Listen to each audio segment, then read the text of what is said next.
श्री गणेशाय नमः. श्री गुरुदेव दत्त. अध्याय 4. ऋषींचा विष्णूविषयी वाद. एका ऋषीने ब्रह्मभुवनाची निंदा केल्यावर दुसरा ऋषी म्हणाला, विष्णू भक्तांसाठी सगुण होऊन वैकुंठपुरी राज्य करतो. देव त्याचे स्तवन करतात व पुराणे त्यालाच ब्रह्म म्हणतात. 57 खांब स्वयंभू उभे असून त्यावर सहस्त्र मजली माडी आहे.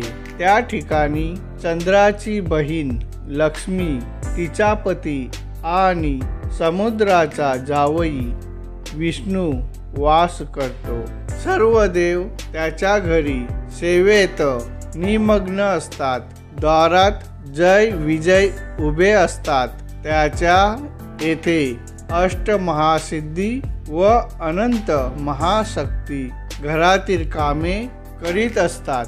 त्याच्या भांडाराचा रक्षक करता कुबेर व त्रैलोक्य वार्ता सांगणारा नारदही तेथे असून दया, क्षमा, शांती वास करीत आहेत. त्याने स्वर्गात चावडी बांधून तेथे यमास बसवून प्रत्येकाचे पाप पुण्य पाहून तो पाप्यांना शिक्षा करतो.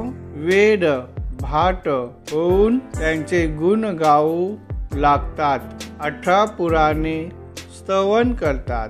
असा प्रकारचा वैकुंठपती विष्णू टाकून ब्रह्माला ईश्वर का म्हणतात.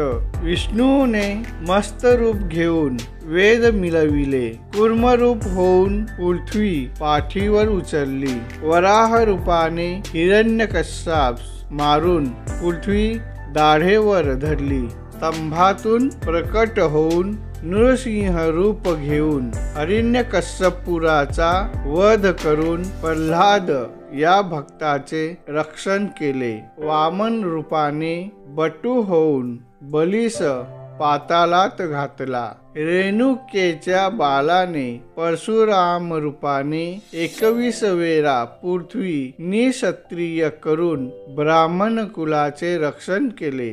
राम रूपाने समुद्रावर पाषाण तारून रावणास वधून देवांना बंधनमुक्त केले. कृष्ण अवतार घेऊन कंस, चाणूर वगैरे राक्षस मारून द्वारका उत्पन्न केली व बौद्ध होऊन तो भक्तांस सहाय्यकर्ता झाला. पुढे कलंकी होऊन दुष्टांचा संहार करून धर्माची स्थापना केली. असे विष्णूने 10 अवतार घेतले. त्याची कीर्ती त्रिभुवनात गर्जत आहे. कृतयुगात सनत कुमार त्याच्या योगे मुक्त झाले. योगसिद्ध ऋषींचा उद्धार झाला. अजामिलास विमान आले. त्याच्या नामस्मरणाने मानव जन तरले. शेवटी विष्णू नामस्मरणाने मुक्ती मिळते. व्यास, वसिष्ठ, अगस्ती विष्णुलोकी नित्य वास करतात. अत्री, अनुसूया, विश्वामित्र, गौतम, कपिल, कण्व आदी ऋषीजन नारायणाजवळ क्रीडा करतात. त्रिभुवनात उड्डाण करणारा गरुड विष्णूचे वाहन झाला. विष्णूचा मोठेपणा वर्णन करता करता शेषास क्षीण आला. म्हणून आत्म्याच्या उद्धाराकरिता त्यांनी आपल्या अंगाचा पलंक केला. निराकार व सगुण सच्चिदानंद नारायण हाच सर्वश्रेष्ठ असून यापेक्षा दुसरा मोठा कोणी नाही. हे एका ऋषीचे बोलणे ऐकून दुसरे ऋषी रागाने म्हणाले, मोठ्या पुढे बोलण्याची लाज धरू नये. आधी सत्य शोधून पहावे आणि नंतर त्यासारखे बोलावे. चांगले समजल्या वाचून शहाण्याने व्यर्थ भांडू नये. तुम्ही ऋषी वेश घेऊन निज वस्तू म्हणजे आत्मस्वरूप शोधिले आहे. आपल्याला जर ज्ञान नाही तर भलतेच बोलून काय उपयोग. थोरांच्या सभेत बसून आपला मोठेपणा दाखवू नये. वैकुंठाचा मोठेपणा मी सांगतो तो आता ऐका, म्हणजे तुमच्या मनाची शंका दूर होईल. जन्म मरण नाही अशी वैकुंठ भुवनाची कीर्ती असता. जय विजय. जे हरीचे द्वारपाल त्यांना ऋषींनी साप देताच ते भूमीवर पतन पावले. विष्णूला परमेश्वर म्हणता तर ऋषीला क्रोध का आला.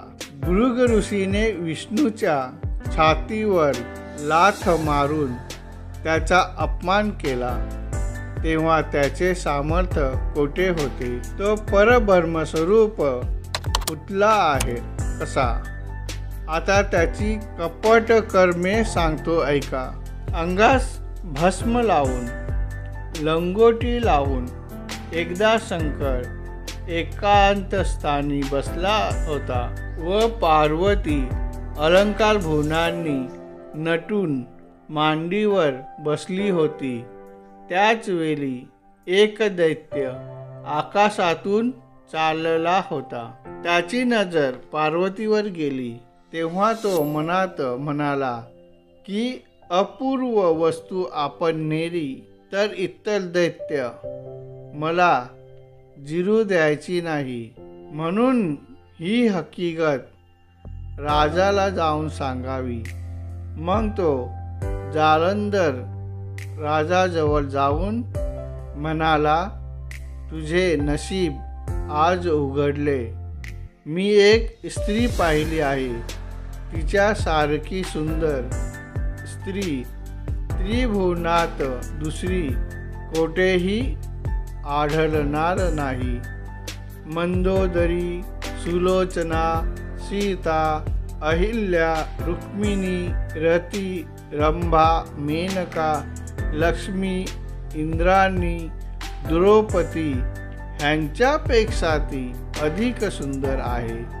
ती ज्याच्याजवळ आहे तो भिकाऱ्यासारखा अंगास राख लावून बसला आहे. अशी पद्मिनी त्याला कशी दिली याचे मला आश्चर्य वाटते. तरी आत्ताच 4 दूत पाठवून तिला बळजबरीने घरून आणावे, म्हणजे शिवाचे बल चालवायचे नाही. हे ऐकून ती सुंदर स्त्री कधी पाहीन असे जालंधराला झाले. त्याने 4 दूतास पार्वतीस आणावयास पाठविले. त्यांनी पार्वतीस पाहताच त्यांचे डोळे टिपून जाऊन ते पार्वतीला म्हणाले, तुझे दैव उघडले. आता आमची धनीन होऊन सौख्य भोगशील. नंतर त्यांनी तिला विचारले, तू पायाने चालशील किंवा पालखी आणू. असे विचारताच शंकराने त्यांच्याकडे क्रोधयुक्त मुद्रेने पाहिले. तेव्हा त्यातील दोघे जळून भस्म झाले व दोघे राजाकडे पळाले. त्यांना पाहताच राजा म्हणाला, हात हलवीत परत का आलास? असे काय झाले?